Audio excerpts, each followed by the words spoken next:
श्री कबीर बाबा लिखते हैं, बाल अवस्था खेल गवायो, जब यौवन तब मान घनारे। बाल अवस्था में भजन में मन होता नहीं है और 1-8% कोई भगवान का पूर्व जन्म का भक्त आ भी जाता है तो आसपास के लोग भजन करने नहीं देते। ये कोई आयु है भजन करने की? अरे पढ़ो लिखो काम करो आगे बढ़ो। जवानी फिर इसी चक्कर में निकल जाती है। बुढ़ापा आते आते तक आदमी सोचता भजन करेंगे, पर भैया कोई बुरा नहीं मानिए, बुढ़ापे में भजन भी उनसे ही बनता है जिन्होंने जवानी में भजन किया, जिन्होंने बचपन में भजन किया हो, जिनको भजन का अभ्यास हो, जिनकी जीव राम राम बोलने में ही अलसाती हो, आलस्य करती हो, क्या बुढ़ापे में भजन करेगा? इसलिए हम एक बात कहते हैं, आदमी को लगता भजन अपने आप होता नहीं। जैसे आप जीवन में हर चीज़ का अभ्यास करते हो, गाड़ी चलानी ऐसी थोड़ी आ गई आसमान से सीख के थोड़ी आए, अभ्यास किया। तैरना ऐसे ही थोड़ी आ गया, अभ्यास किया। वैसे इंसान को भजन का अभ्यास करना चाहिए। गुरु बताता है अभ्यास कैसे होता है। माला क्यों दी जाती है? कई लोग बड़े ज्ञान चंद बन जाते, ज्ञान फेंकते रहते, ये माला गिन विन के नहीं होनी चाहिए, गिन के भजन किया तो क्या किया। अरे गुरु जानता है अभी इतने एक्सपर्ट नहीं बने हो कि बिना गिने नाम जाप कर लोगे। अभी केजी यूकेजी में हो, अभी गिन गिन के ही भजन करना पड़ेगा। जब तुम इस रास्ते में खूब पक जाओगे तब वो अवस्था आएगी कि अब माला की जरूरत नहीं है। अब तो सो भी रहे हैं तो भी कंठ से हरे कृष्ण अजप चालू हो गया, पर अभी आया ना कुछ भी और बने ज्ञान देने के। गिन गिन के ही करो, गिन के ही माला करनी चाहिए, शास्त्र आज्ञा देता है। अभ्यास हो जाए तब अलग विषय। गुरु अभ्यास बताता है, ऐसे करो। जहाँ गलती हो गई तो गुरु से जाके पूछो, गुरुजी मन नहीं लग रहा, या अब क्या करें, धीरे धीरे कैसे आगे बढ़। आप डॉक्टर से पूछते हो ना, जी दवाई ली कुछ हो नहीं रहा, अब बताओ क्या करें, तो फिर वो दूसरी दवाई बदलेगा, कुछ और उपाय बताएगा। अभ्यास करना पड़ता है। हम तो कई बार कहते हैं इस लोगों को, अब पता नहीं वो बात कितनी सही है गलत है, पर अभ्यास कैसे करना चाहिए, नाम जप का बोले याद नहीं रहता। हम कहते हर कुछ भी नहीं तो हर आधा घंटा में अपने फ़ोन में एक अलार्म लगा, आधा घंटे में अलार्म बजे और अलार्म बजे तो आपको याद आए नाम जपना है, महामंत्र जपना, गुरु मंत्र जपना है, तुरंत याद आए। 2, 5, 10 दिन अभ्यास करो, धीरे धीरे फिर वो ख़त्म हो जाएगा। अलार्म की अब जरूरत नहीं, अब अपने आप मन को आधे घंटे में याद आएगा, अरे कुछ करना है। अभ्यास। एक हमारे ब्रज में महाराज जी रहते थे, तो उनका नाम जप की संख्या थी, इतनी जाप तो करनी है, पर अब दिन दिन में तो कर लेते, रात को नींद आती, नींद आएगी तो क्या करें। तो महाराज जी क्या करते, उनकी बड़ी मोटी चोटी थी, शिखा थी, तो शिखा को क्या करते, उनके जो दरवाजे की कुंडी थी ना, उस कुंडी में चोटी बांध देते, और जैसी माला जप करते करते नींद आए तो एकदम ऐसे गिरे। अब जैसे गिरे तो चुटिया खींचे और छोटी खींचे तो एकदम याद आई, नींद हटी, एकदम फिर से नाम जप करने लग गए। फिर थोड़ी देर बाद नींद आई, फिर जबकि लगी, फिर सर नीचे झुका, फिर नाम जप।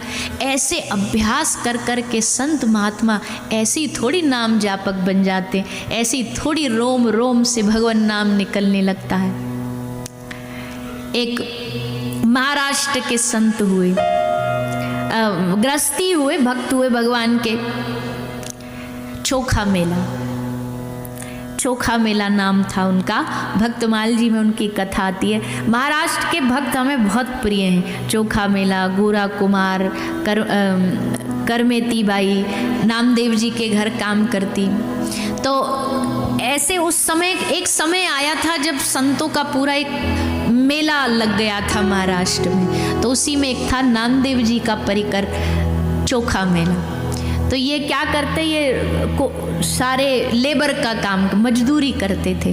तो मजदूरी करते करते एक बार एक पूरा की पूरा मकान ढह गया, सब लोग उसमें दब गए। सब लोग जैसे उसमें दबे तो चोखा मेला के परिवारजनों ने कहा कि भैया कैसे पहचान करोगे, क्योंकि पूरा शरीर खराब हो चुका है, कैसे पता लगेगा कि ये चोखा मेला है, उसका शव है, उसका शरीर है। तो श्री नामदेव जी ने बताया एक ही तरीका है। क्या? बोले हड्डियों को लेके कान से लगाओ, और जिन हड्डियों से तुमको विठला विठला विठला पांडुरंगा पांडुरंगा आवाज आ जाए, समझ जाना ये चोखा मेला की हड्डियां। अब आप विचार करके देखो, जीवन भर उस महापुरुष ने कितना नाम जपा होगा कि मरणोपरांत हड्डियों से भी विठल विठल की आवाज आ रही है। जेनाबाई के कंडों से विठल की आवाज आ रही है, ऊपलों से विठल की आवाज आ रही है। ये कृपा नहीं है क्या? तो भैया हम इतने कोई पहुंचे हुए महात्मा तो नहीं है, पर अभ्यास करने में क्या जाता है। अभ्यास करिए भजन का, भक्ति का, गुरु आश्रय लेकर के। हाँ, ये जरूर है, इसमें भक्ति में दो तरीके हैं, एक है अपना प्रयास और दूसरा है उसकी कृपा। अपना प्रयास करके फिर उसकी कृपा पे छोड़ दो, प्रतीक्षा करो, इंतजार करो, फिर वो कृपा करेगा। तो ये भाव लेकर के कथा श्रवण करना चाहिए। श्री सुखदेव जी महाराज राजा परीक्षित के पास गंगा के तट पर आए। राजा परीक्षित ने देखा सामने इतने बड़े बड़े महापुरुष विराजे हैं, अब मृत्यु से किसको डर है। भैया मौत कल आए तो आज आ जाए। और राजा परीक्षित ने बड़ा सुंदर प्रश्न किया, अतः पृच्छामि संसिद्धिम योग नाम परमम गुरुम पुरुषस्य यत् कार्यम म्रियमाणस्य सर्वथा। मरणासन्न व्यक्ति को क्या करना चाहिए, क्योंकि देखो मौत से किसकी यारी है, मौत से किसकी यारी है। आज मेरी तो कल तेरी बारी है। ये झंझट चलता रहेगा, ये मृत्यु का, इससे कोई बच नहीं पाया। न मेरा एक होगा न तेरा लाख होगा, न तारीफ मेरी होगी न मजाक तेरा होगा। गुरूर न कर शाहे शरीर का, मेरा भी खाक होगा और तेरा भी खाक होगा। बड़े बड़े बादशाह मिट गए इस मिट्टी में, बड़े बड़े धुरंधर मिट गए। ये माटी सबको अपने भीतर समा लेती है। और भैया अजी आश्चर्य देखो, दुनिया का एकमात्र मनुष्य ऐसा जो मरने के बाद यूजलेस है, और तो फिर भी कहीं ना कहीं पशु पक्षी सबका जीवन कहीं ना कहीं उपयोग में आ जाता है। इस शरीर के मरणोपरांत तीन ही गति है, गाड़ दो तो मिट्टी बन जाएगा, जला दो तो राख हो जाएगी, खुले में छोड़ दो तो चील कौए खा जाएंगे। बस इसके अलावा इस शरीर का कोई उपयोग नहीं है। हाँ, जीते जी जो उपयोग इसका कर सके भगवान की भजन के लिए, उसका उपयोग करके इस शरीर को, इस जीवन को पूरा किया जा सकता है। अब लोग मरने से बचने का अब तो प्रयास बहुत करते हैं। बोले कैसे? बोले आज संसार में यही तो चल रहा है, बुढ़ापे ना आने की कितनी दवाइयाँ आ रही हैं बुढ़ापे से बचने के कितने लंबे चौड़े सिस्टम डॉक्टर बता रहे हैं, ये करवा लो, ऐसा करवा लो, सर्जरी करवा लो, झुर्रियाँ नहीं आएंगी, ये नहीं आएगा, वो नहीं आएगा। पर भैया कितने भी सिस्टम करवा लो, जन्म मृत्यु जरा व्याधि, ये चार चीज़ों से कोई बच नहीं पाएगा। जन्म मृत्यु ये भगवान की द्वारा तारीख निश्चित करके भेजा गया है। जिस दिन जन्म होता है, जानते हो, जन्म ही नहीं होता, उस दिन हमारी मृत्यु भी जन्म लेती है साथ में। कब कहाँ किस घड़ी मरने वाला है, प्राण उड़ने वाले हैं, वो तारीख उसी दिन निश्चित हो जाती है। तो जन्म मृत्यु व्याधि, बीमारियां कभी ठीक नहीं होंगी। हाँ, आजकल विज्ञान दावा कर रहा है, साइंस कह रहा है हमें कुछ ऐसा खोज कर रहे हैं कि मौत पर विजय प्राप्त कर लेंगे। अजी दुनिया बनाने वाले ब्रह्मा जी का भी एक टाइम टेबल फिक्स है, उसके बाद ब्रह्मा जी भी बदल जाते हैं। ब्रह्मा जी को भी गद्दी छोड़ करके दूसरों को मौका देना पड़ता है। तो हम और आप तो कौन खेत की मूली हैं। हमें भी संसार में कोई मृत्यु से विजय प्राप्त नहीं कर सकता, कोई। जरा बुढ़ापा भी लाख कोशिश कर लो आएगा ही। हम कई बार महापुरुष विनोद में सुनाते हैं कि भैया जब मौत आती है ना तो ऐसे ही नहीं आ जाती अचानक से, 3 घंटियां बजा के आती है। सब सुनो ध्यान से और फिर सुनना आपकी कौन कौन सी बज चुकी है। पहली घंटी क्या काल बजा के आता है, पहली घंटी बजाता है, आंखों से दिखाई देना कम हो गया। भगवान ने एक प्रकार से एक लेटर भेज दिया, सूचना पत्र भेज दिया, सावधान मृत्यु आने वाली है। पर इंसान है, नए नए रास्ते निकाल लेता है। जैसे दिखना कम होता है, बढ़िया चश्मे लगवा लेता है, चश्मे लगवा करके। और उसमें आजकल तो और नया सिस्टम आ गया, चश्मे भी नहीं दिखते, लेंस आ गए हैं। तो ये भी नहीं पता चलता है कि ये अंधा है, दिखता नहीं है। आँख में बढ़िया लेंस लग जाते हैं नई नई वैरायटी के। तो पहली घंटी, दूसरी घंटी भगवान बजाते, क्या बजाते हैं, क्या बजाते हैं, आप भी बताओ, अनुभवी हो, ऐसे थोड़ी है। दूसरी घंटी क्या बजती है, बाल सफेद हो गए। बाल सफ़ेद हो गए मतलब ठाकुर जी ने दूसरा एक लेटर भेज दिया, सावधान। वैसे आजकल ये घंटी तो बड़ी जल्दी बज जाती है लोगों की, हमारी भी बज गई है क्योंकि दुनिया भर के उल्टे सीधे प्रोडक्ट लगते हैं बालों में। सो हम तो भैया ये कोई कथा में बीच में कोई एक कथा बोलने वाली बात नहीं, पर हमको तो कई मैया ऐसे पकड़ लेती, बड़ी सीरियस होके आती हैं, हमको कुछ पूछना है। हमने कहा जी माँ, तब हमने सोचा पूछेगी कल्याण कैसे हो, भक्ति कैसे, बोले बालों में क्या लगाती हो हमने कहा धन्य माता, तुझे यही मिला पूछने के लिए तो बाल सफ़ेद हो गए, भगवान ने दूसरी घंटी बजा दी। पर इसमें भी आदमी हार कहाँ मानता है, तुरंत जाके ब्यूटी पार्लर में बढ़िया रंग रोगन करवा लेगा, डेंटिंग पेंटिंग करवा लेगा। पहले तो काले भूरे ही होते थे, आजकल तो लाल पीले हरे सब हो जाते हैं। कई बार ऐसे ऐसे हमको देखने को मिलते हैं बड़े बड़े शहरों में, जो अंग्रेज तो करते ही थे, पर अब तो भारत के बच्चे भी अंग्रेजों से कम नहीं है। भूरे करवा, एक ने अपने सर पे बनवा रखा चीता डिजाइन बालों में बीच बीच में काला, फिर भूरा, फिर वो जैसे चीते के धब्बे होते काले काले, वो बना के घूम रहा अपने कव्वा। तो भगवान ने दूसरी घंटी बजाई, नहीं माना आदमी, तीसरी घंटी बजाई। तीसरी क्या बजाई, एक एक करके धीरे धीरे जिन्होंने पूरा जीवन भर साथ दिया वो 32 के 32 एक एक करके लुढ़कने लगते हैं, जाने लगते हैं, विदा हो जाते हैं। भगवान ने कहा तूने बड़ी ज़िंदगी में मालपुआ खाए, बड़े माल खाए, अब लापसी हलवा खा और हरि गुण गा। पर आदमी कहेगा ऐसे कैसे हार मान लेंगे हम डेंटिस्ट के पास जाएंगे, भगवान ने भी उतने बढ़िया नहीं लगवाए होंगे जितने हम लगवाएंगे, 32 के 32 एकदम चमकते हुए, चमाचम, ना ऊपर ना नीचे, सब एकदम बैलेंस में। तो दांत लगवा लिए।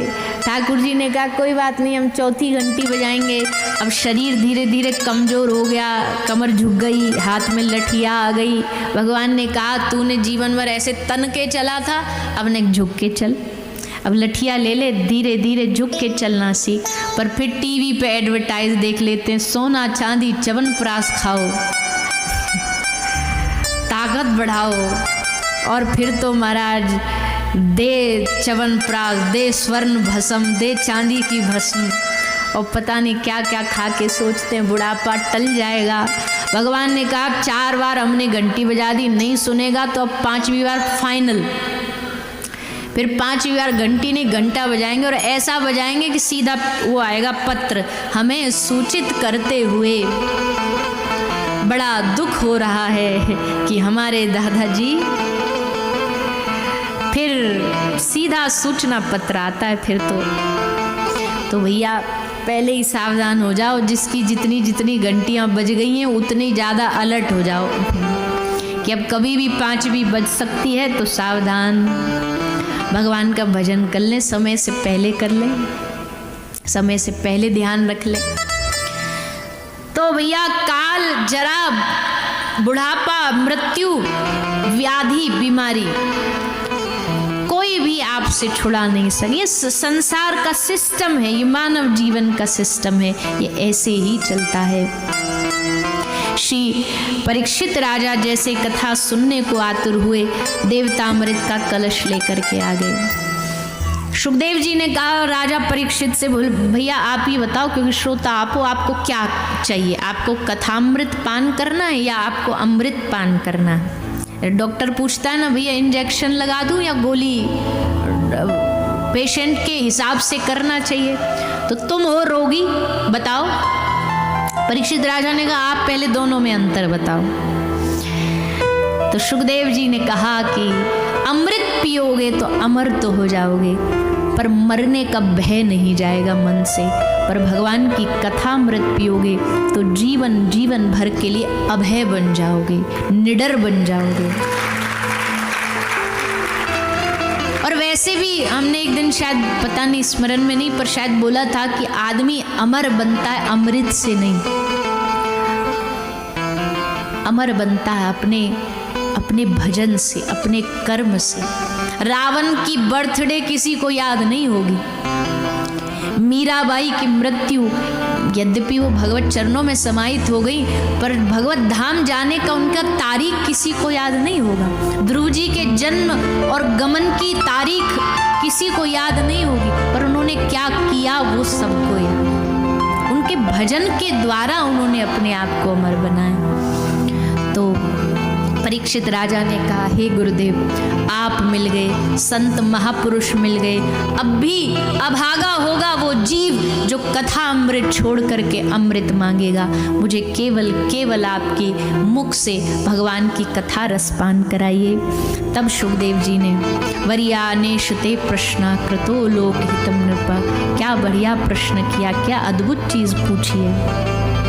एक दिन हमने कहा था पूछना भी कला है। कई लोग कुछ भी पूछते रहते हैं, कुछ भी पूछते रहते हैं। एक आदमी बोला भैया पानी दे दो थोड़ा सा, तो सामने बोला क्यों, प्यास लगी है? उसने कहा नहीं, चेक करना गले में लीकेज तो नहीं है। अरे जब प्यास लगी है तभी तो पानी मांग रहे हो। एक शव यात्रा निकल के जा रही, एक आदमी को उस लेकर के जा रहे, राम नाम सत्य राम नाम सत्य। एक रास्ता में खड़ा मिला, क्या हो गया इनको, ये मर गए हैं? बोले नहीं मरे नहीं, इनको गार्डन में घुमाने लेके जा रहे हैं। आज हो गई, इतनी बड़ी यात्रा निकल, तुम्हें दिखाई नहीं देता? कुछ भी प्रश्न पूछते हैं। आजकल तो हम क्या बताएं, संतों को भी कार्टून बना दिया है। ऐसे उल्टे सीधे उलट पुलट प्रश्न करेंगे कि पूछो नहीं।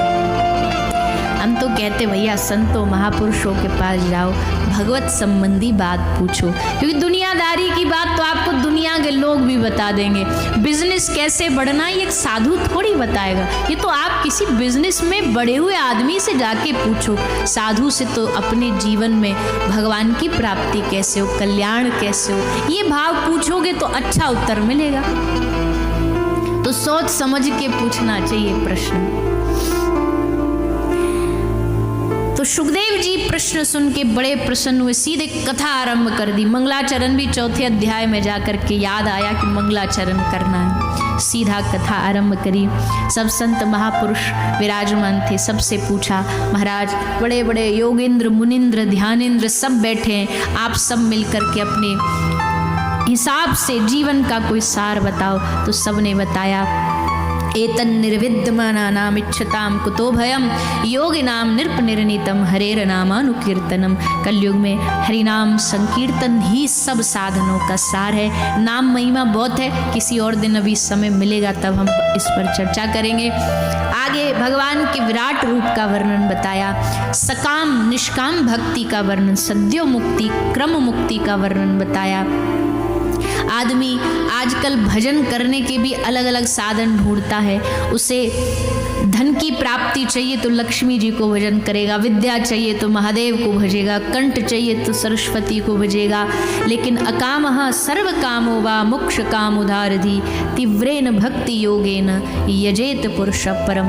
भगवान का सच्चा भक्त निष्काम भाव से भगवान की भक्ति करता, बिना किसी मांग जांच के भगवान को भजता है। ये भगवान के भक्त का सबसे बड़ा लक्षण है। आगे भगवान से क्या मांगना चाहिए उस मांग के विषय में भी बताया। विराट स्वरूप सृष्टि प्रकरण सब सुनाते हुए सुखदेव जी आगे भगवान के एक भक्त का चरित्र भी सुनाते, हम भी उसका श्रवण पान करेंगे। लेकिन उससे पूर्व आइए सभी 2 मिनट के लिए एक छोटा सा भाव गाएंगे, किशोरी जी का स्मरण करेंगे और उसके बाद सब धीरे धीरे आगे के प्रसंगों में प्रवेश करेंगे।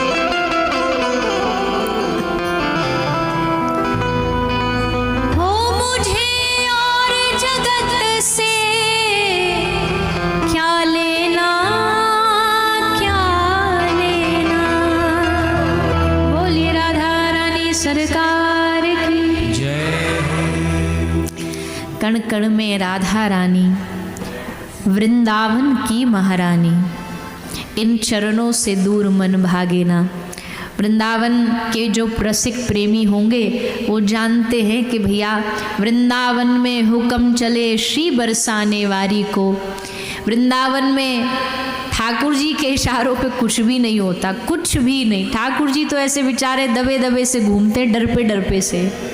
जो कुछ वृंदावन में चलता है किशोरी जी के इशारे पे चलता है।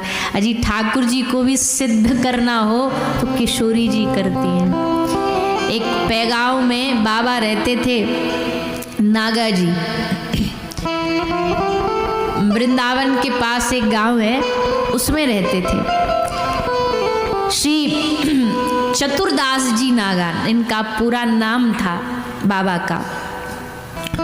और ये प्रातःकाल वृंदावन से गोविंद देव जी के दर्शन करके अपनी परिक्रमा चालू करते, मंगला का दर्शन करके।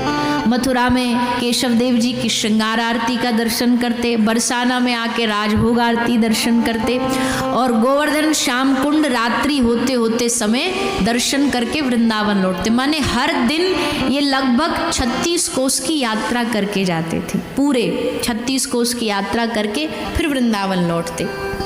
नियम था इनका, रोज इतना। अब आप सोच के देखो, अब ये विज्ञान की बुद्धि से भी परे है। 3 दिन तक तो श्री नागा जी श्री पावन सरोवर पर बेहोश पड़े रहे। तो ठाकुर जी ने आकर के इनको दुग्ध पिलाया। नागा जी की कथा भक्तमाल जी में बड़ी सुंदर आती है। ठाकुर जी ने इनको आके दूध पिलाया। तो नागा जी ने कहा, प्रभु आज तो आप दूध पिला के जा रहे हो, कल से हमको दूध कौन पिलाएगा? ठाकुर जी बोले ब्रजवासी पिवाएंगे। तो नागा जी बोले ब्रजवासी तो बड़े महाराज, दूध तो अपने नहीं यहाँ धर ले, हमको पानी पानी पिला देते। ठाकुर जी बोले कोई बात नहीं, ब्रजवासियों को कहना खुद ठाकुर जी हमारे सपने में आए, सब हमको दूध पिलाओ। तो नागा जी ने सब ब्रजवासियों को जा करके कहा। कोई आनाकानी करता तो क्या बोलते थे? दूध देत जाके मन पीरा, ताके में परी जावे कीरा। नागा जी बोलते, जाको दूध देने में पीड़ा हो रही, ताकों में परी जावे कीरा।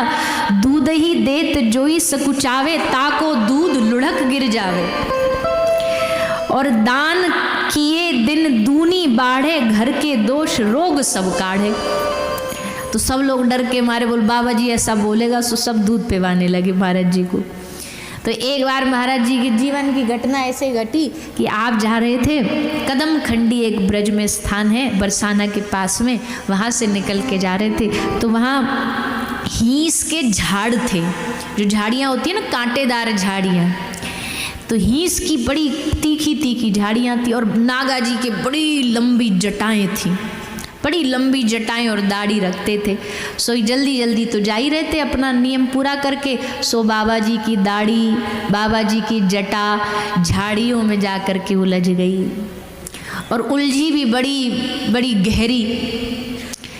अब नागा जी खड़े हो गए। ब्रज के कुछ लोग आए, बाबा जी को ढूंढते ढूंढते देखा, रे बाबा की जटा उलझ गई, बाबा की जटा उलझ गई। बोले लाओ बाबा हम सुलझा दें तुम्हारी जटा। बाबा बोले ना, या जटा को कोई नहीं सुलझाएगा। कौन सुलझाएगा? बोले जाने उलझाई वही आके सुलझाए तो छुड़वाऊं। बोले बाबा जी ऐसे तो तुम यहाँ खड़े खड़े पूरा जीवन निकल जाएगा तुम्हारो। बाबा बोले कोई बात नहीं, हम इंतजार करेंगे, उलझाई वाने तो सुलझाएगो भी वही। हम चाहे भूखे मर जाएं या प्यासे मर जाएं, पर तुम सबसे नहीं सुलझवाएंगे ना, हम खुद सुलझाएंगे। बोले बाबा ठीक है, तू तो भूखो मरेगो, तेरे संग हमें भी मरना पड़ेगा, हम तो जा रहे हैं। ब्रजवासी ऐसे ही होते हैं, सूदे सादे, एकदम मुँह पे बोल देते हैं। तो बाबा बोले जाओ तुम सब जाओ, हम यहीं खड़े, हम इंतजार करेंगे। भैया 1 दिन 2 दिन बाबा ऐसे ही खड़े रहे। तो ठाकुर जी को अब बड़ी चिंता लगी अपने भक्त की। भगवान ने सोची अब ज़्यादा देर ना करें, पहुंच जाते हैं। तो ठाकुर जी आ गए बाबा को बोली ले बाबा बड़ो इंतजार कर रहे हो तू, आगो मैं ले तेरी जटा सुलझा दूँ, ला आगे आ। तो बाबा ने कही कि भाई साहब आप कौन हो? ठाकुर जी बोले हम ही को बुला रहे हो और हम तो ही पूछ रहे हो कौन है? हम ठाकुर जी, हम श्याम सुंदर हैं, हम नंद नंदन हैं। तो बाबा बोले हम कैसे मान लें कि तुम ही असली वाले हो? भैया आजकल तो डुप्लीकेट को जमानो है, कितने भी भगवान डुप्लीकेट मिल जाएंगे दुनिया में। हमें क्या पता हो कि तुम डुप्लीकेट वाले हो कि असली वाले हो? बताओ कोई सर्टिफिकेट है तुम्हारे पास? ठाकुर जी बोले लो हद हो गई, हम अब भगवान हो के हम अपनो भगवान होने को सर्टिफिकेट लेके घूमेंगे? तू पहलो इंसान ऐसो मिलो हमें जो हमते हमारो सर्टिफिकेट मांग रहे हो। हमें क्या पता है कि भगवान होने का प्रमाण पत्र देना पड़ेगा? नहीं, हम बनवा के रखते आईडी कार्ड। पर अब जब तुम कह रहे हो तो क्या प्रमाण चाहिए? देखो हमारे सर पे मोर मुकुट है, हाथ में बांसुरी है, कारी कमरिया है, लकुटिया है, या ते बड़ो प्रमाण का चाहिए? बाबा ने हंस के कही, बाबा बोले आज के जमाने में कितने रासलीला में तुम्हारे जैसे कन्हैया बने डोलते। मुकुट पहन लिया, बांसुरी लगा ली, कौन बड़ी बात है कन्हैया बनना? ठाकुर जी बोले अच्छा चलो एक काम करो, हम अपनी यशोदा मैया को बुला लाएं, मैया बोल देंगी कि हमारा लाला है ये। बाबा बोले ना, बातें भी ना मानेंगे। अरे ब्रज है, ब्रज में काई भी डोकरी को 10 रुपया दे दो तो कह देगी मैं यशोदा हूँ। ऐसे कैसे मान लेंगे कि तुम भगवान हो? अब भैया रोग तो कुछ और था बाबा को। तो ठाकुर जी बोले तुम मानोगे कैसे? तुम वो बता दो, हम तो वही प्रमाण कर देंगे। बोले या ब्रज में तो एक ही प्रमाण चलता है, जब साक्षात हमारी किशोरी जी आके बोले कि हाँ यही मेरे प्रिय, यही मेरे प्यारे श्याम सुंदर है, तब हम मानेंगे कि आप ही असली वाले हो। ठाकुर जी बोले तो ये रोग है, पहले बता देते कि हमारे दर्शन से तसल्ली नहीं हो रही तुम्हें, युगल का दर्शन चाहिए। बोले हाँ प्रमाणित तो हमारी किशोरी जी करेंगी। तब ठाकुर जी बुला के लाए, किशोरी जी ढोरे गए। बोले चलो। बोले कहाँ चलो? बोले हमारा प्रूफ देना है आपको, अब आप हमें प्रमाणित करोगी तभी तो प्रमाणित होंगे। तो नागा जी के सामने आए ठाकुर जी और श्री किशोरी जी, दोनों ने दर्शन दिया। और दर्शन दे के तब नागा जी ने कहा, आज भी कदम खंडी में ब्रज परिक्रमा में पड़ता है, बहुत सुंदर स्थान है। बाबा ने संसार के वस्त्र तक त्याग दिए थे, इसलिए इनका नाम नागा बाबा पड़ा। केवल भगवान की आराधना में डूबे रहते थे।